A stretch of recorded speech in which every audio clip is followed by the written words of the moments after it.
स्मरणीय राधे राधे महाराज श्री जी और हमारे लक्ष्मी स्वरूपा पूज्या और हमारे लक्ष्मी स्वरूप में और साक्षात वृंदावन धाम से जो पधारी वो साक्षात रुक्मिणी जी का ही स्वरूप और नाम भी रुक्मिणी ही है। ऐसी हमारी श्रद्धामयी ममता भाई और करुणा भाई राधे देवी जी और ये सभी हमारे इस कथा में पधारे हुए श्रद्धालु जन भक्त जन श्रद्धामयी करुणामयी भक्तिमयी ममतामयी हमारी माताएं बहनें एवं ब्रह्मा के स्वरूप में सज्जनों बंधुओं भाई इस क्षेत्र के क्षेत्रपाल क्योंकि हमेशा जिस क्षेत्र में जाते हो उस क्षेत्र के अंदर क्षेत्रपाल होते हैं। उस जगह खेतला जी महाराज जी भी बोला जाता है। तो वह हमारे क्षेत्रपाल के जो विधायक श्री है, विधायक यानी उसका जिम्मेवार है उस क्षेत्र का कि जो भी हमारे सनातन धर्म के अंदर पहले जब भी कोई संत महात्मा प्रवेश करते थे तो पहले राजा के यहाँ खबर होती थी कि इस क्षेत्र के अंदर कोई महात्मा आए हैं। तो ऐसे ही हमारे विधायक श्री जी जो यहाँ विराजमान है अभी मंच पर पधारे थे, ये बड़े ही भाग्यशाली है और बहुत ही सौभाग्य है इनका कि ऐसे महापुरुषों के चरणों में आप पधार कर अपना जीवन समर्पित करते हैं और उनकी आज्ञा का पालन करते हैं। वास्तव में विधायक जी एक मैं आपको बात कहना चाहूंगा कि मैंने हिंदुस्तान के अंदर सभी राज्यों को देखा है, परंतु छत्तीसगढ़ राज्य आपने सुना होगा कि जिस दिन से वहां रमन सिंह जी की सरकार आई उसी दिन से वहां पर जैसे नेमिस में 88,000 ऋषि आया करते थे, वैसे ही जो चावल वाले बाबा कहते हैं रमन सिंह जी महाराज ने वहां पर एक विधायक जी थे जो ब्रजमोहन अग्रवाल जी करके हैं, उन्होंने वही 88,000 ऋषियों को वहां बुलाना प्रारंभ कर दिया शासन के खर्चे से।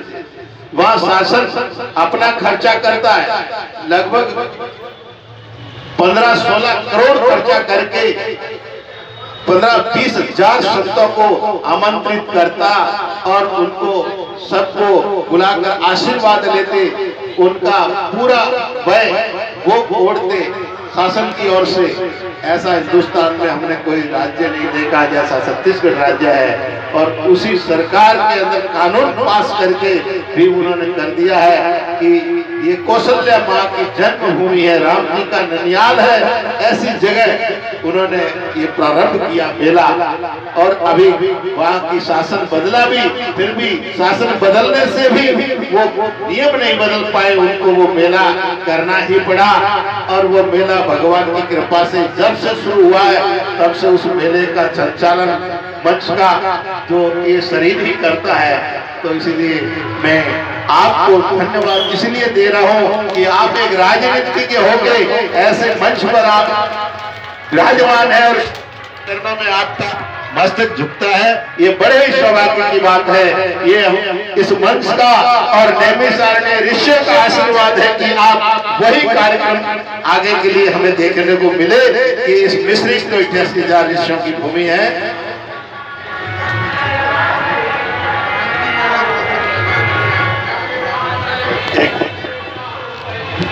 ये महात्मा जी आपको मैं बताने भूल गया था, रह गया था। हमारा नैमिष राधे राधे रुक्मिणी जी, आप सब लोगों ने इतना आवाज वहाँ पहुँचा दिया है। योगी जी ने इस नैमिष और मिश्रित मेला जैसे अयोध्या मथुरा ऐसे प्रांतीय मेला की लिस्ट में आ गया है और ये घोषित हो गया है प्रांतीय मेला। योगी जी ने घोषित कर दिया, अभी इसी बजट में आया है। तो मैं ज्यादा नहीं बोलना चाहता, लेकिन मैंने कहा कि रोज दिन पर दिन जब तक मैं रहूंगा यहाँ की सेवा इस धरती की करता रहूंगा और जो कुछ हो सकेगा, क्योंकि मनुष्य का जीवन बहता हुआ पानी है। साथियों, सेवा के लिए आए हैं, सेवा करके ही जाएंगे, ये हमारा सबका कर्तव्य है। इन्हीं शब्दों के साथ पुनः सबका प्रणाम और मंच को प्रणाम। धन्यवाद। बहुत ही सुंदर विधायक जी ने घोषणा किया ये मेरे को सुनकर बड़ी खुशी बात है कि या तो छत्तीसगढ़ शासन के अंदर एक राज्य का मेला जो था उसका राज्य कुंभ के नाम से था, परंतु यहाँ पर जो मेला है वो प्रांतीय मेला मिश्रित है। तो ये बहुत ही सुंदर है। आगे के टाइम में विधायक जी से संपर्क हुआ है और हमारे योगी जी हैं, वो तो हमारे खास समाज के हैं, हमारे परिवार के हैं, तो हमारा साथ में रहते ही हैं। परंतु विधायक जी ने जो बात कही है वो हम आगे बढ़ाएंगे। आगे के लिए हम ये चाहेंगे कि इस मंच पर हमेशा संतों का ही भरमार रहे और हमारे विधायक जी उसके सूत्रधार रहे और आगे के लिए संतों का आशीर्वाद लें। ऐसा बहुत ही सुंदर आशीर्वाद मंच की ओर से और नैमिष और मिश्री के संतों की भावना और आशीर्वाद आपको प्राप्त रहे सदा।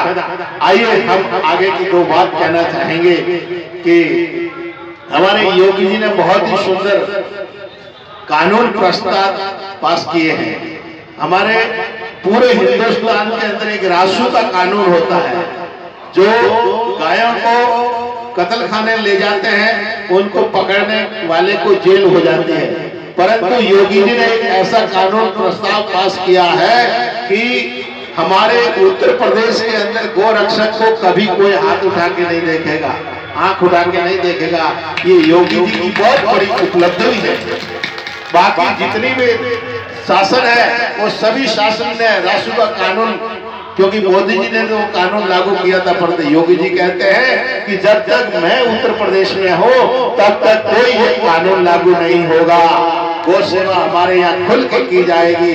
तो अभी यहाँ उत्तर प्रदेश के अंदर गौ सेवा बहुत ही सुंदर हो रही है। हमें लोगों से ऐसा समाचार मिले हैं। तो हमारे, क्योंकि गौ ही हमारा जीवन है। देखियो, गांव बचेगी तो गाय बचेगी, गाय बचेगी तो हम सब बचेंगे। अगर हम नहीं बचेंगे तो देश कहां से बचेगा। इसीलिए देश को बचाने के लिए हमें गाय को बचाना है। मैं गाय के बारे में ही बात करूंगा, क्योंकि महाराज जी ने बोला था कि गाय की गौशाला, बिल्कुल सही कहा। हमारे यहाँ गाय की अंधी, लुल्ली, लंगड़ी, 3 पैर वाली, जिसके स्तन खत्म हो गए, किसी का 1 स्तन है, किसी का 2 है, किसी के 3 है, 4 स्तन वाली हमारे गौशाला में गाय नहीं मिलेगी। तो ऐसे गाय की हमारे यहाँ सेवा हुआ करती है। और हमारे राजस्थान के अंदर तो सदियों से बंदर की, कुत्तों की, गाय की सेवा होती है। टरकों भराव सब्जी जाती है हमारे यहाँ।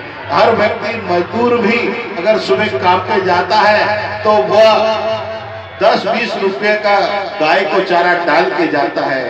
और चिड़ी, कबूतर, इनके लिए भी हमेशा टरकों मन अनाज जाता है। तो ऐसे वहां पर है। ऐसे हमारे को यहाँ उत्तर प्रदेश में मेरे को कई लोगों ने